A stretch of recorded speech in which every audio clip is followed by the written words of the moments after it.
Hello guys, আজ আমি তোমাদেরকে দেখাচ্ছি আখের দিয়ে আর আলু দিয়ে মাছের ঝোল। তো চলো শুরু করি। হ্যাঁ, দেখতে পারছো যে আমি মশলা দিয়ে দিয়েছি কড়াইতে, আলুগুলো ভেজে নিয়েছি।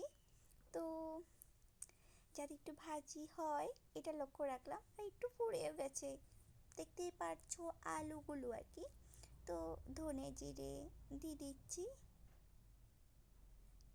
তারপর এক এক করে সব মশলা দিয়ে দেব।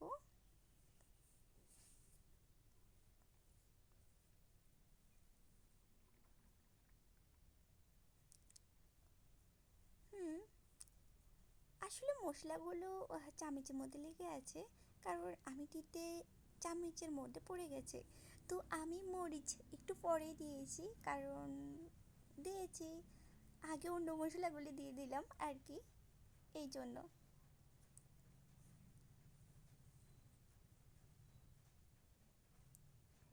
বাস দেখো একটু লাল লাল হয়ে গেল না, এবার দিয়ে দিব জল, তাও লাল মগ দিয়ে।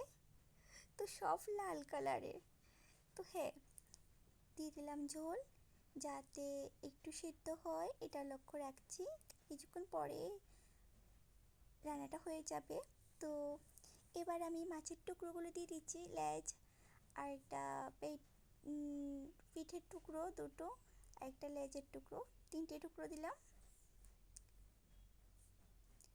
বাস, এবার ফুটছে এবং সিদ্ধ হচ্ছে। দেখো, মাছের ঝোল করতে একবার মাছ ভাজি করতে হয়, তারপর ঝোলের মধ্যে দিতে হয়, আবার মাছগুলোকে সিদ্ধ করতে হয়।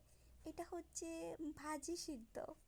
তো হ্যাঁ, রান্না কমপ্লিট কিছুটা। তো প্রায় কমপ্লিট, শেষ রান্না। বাই, কীরকম হয়েছে বলো? খুবই শর্টকাটে।